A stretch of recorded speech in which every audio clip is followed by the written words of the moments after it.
Imagine a Border Patrol officer, a woman with a promising career, vanishing during a routine solo patrol in 1995.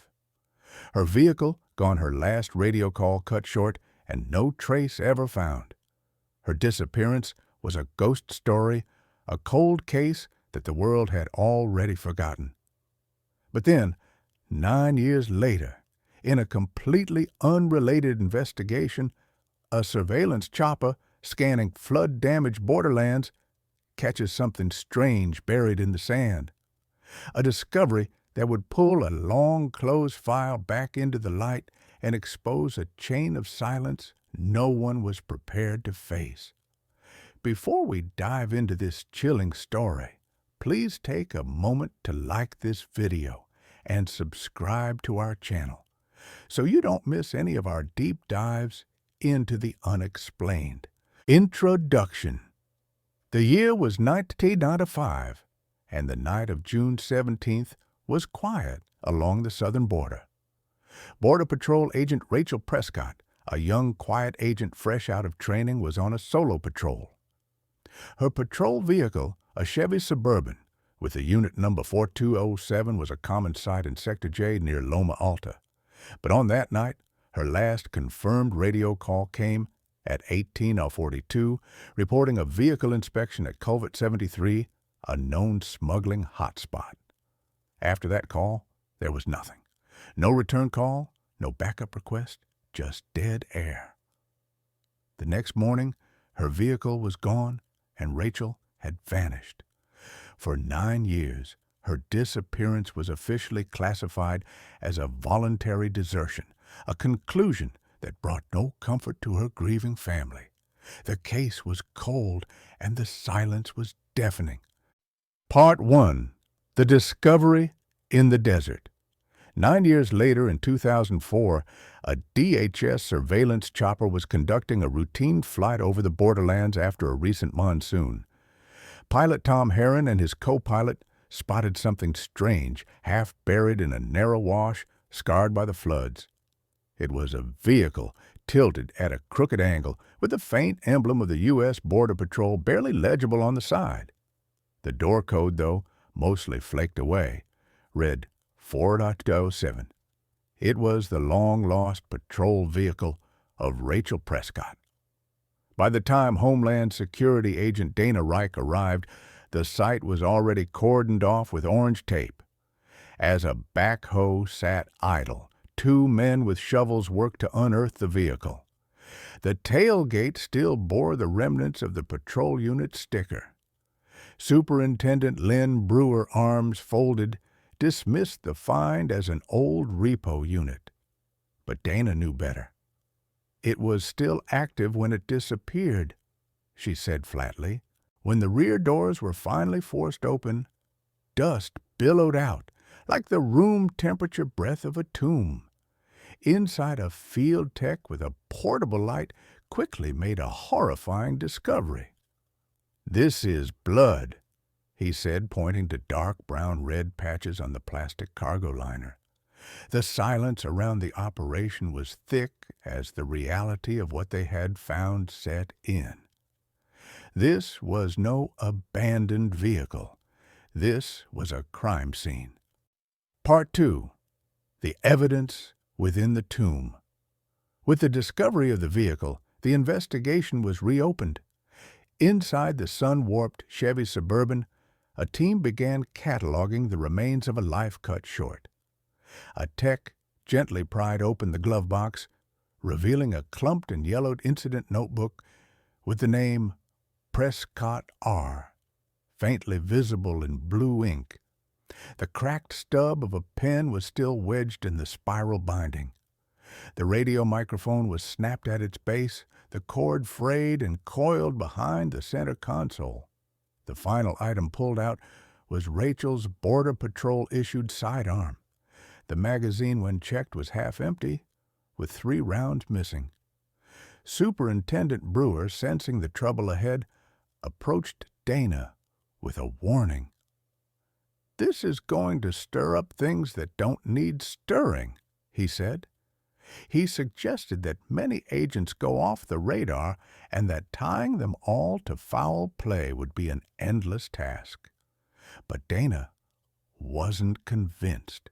The radio was broken, the gun was drawn, and blood was in the back. You think she abandoned post and dumped her own truck? She challenged him. The evidence inside the vehicle told a story of a struggle, a fight she had lost. The silence of the desert was finally being broken by the whispers of the past. Part 3. The Hidden Paper Trail. Dana Reich wasn't going to let this case go cold again. She requested Rachel's file, but found it was thinner than expected, only 4 or 5 pages. The clerk, M. Sweeney, explained that most of the file was on microfiche, and that it had been in limbo since a storage move. The file noted that Rachel was fresh from Del Rio and had been assigned to a solo patrol in Sector J just a few weeks before she disappeared. Dana then requested Rachel's patrol rotation logs from the dispatch archives.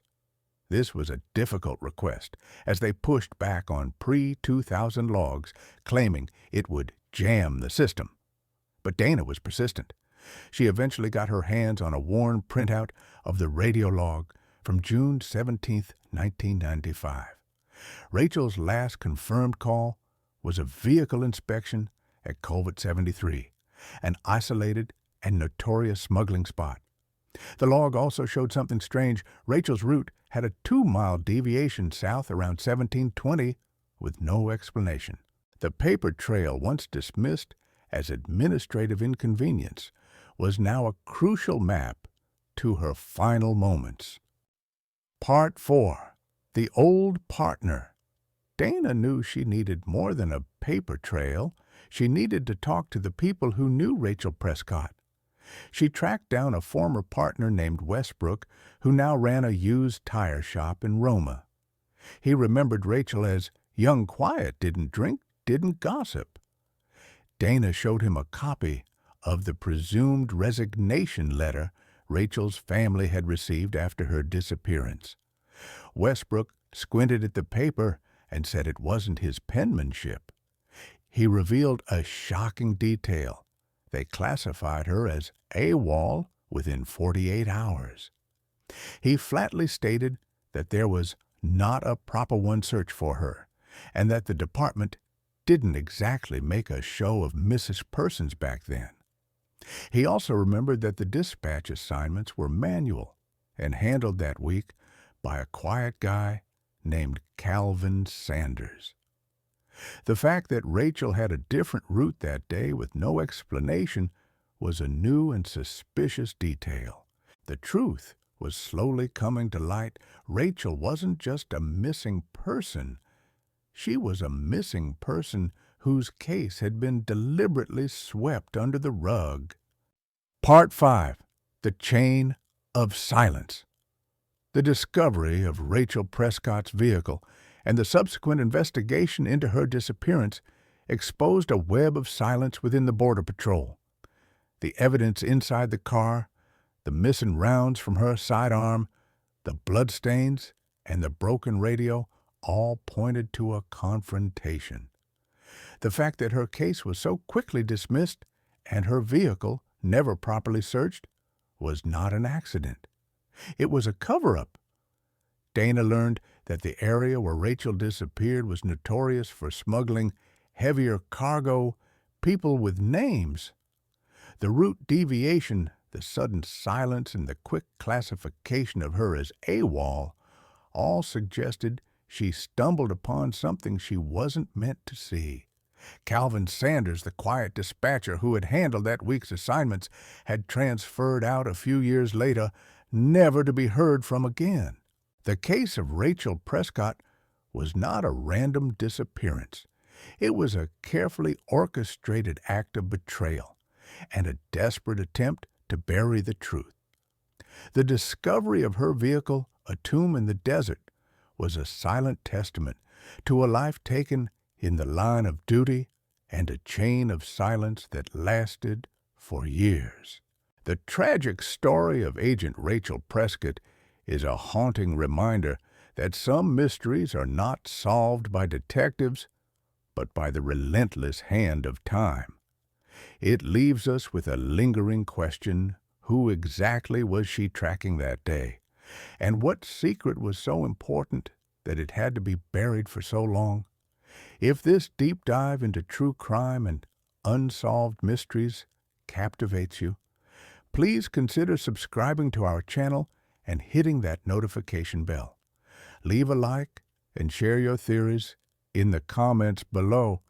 Your support helps us bring more compelling stories to light. Thank you for watching, and we'll see you in the next one.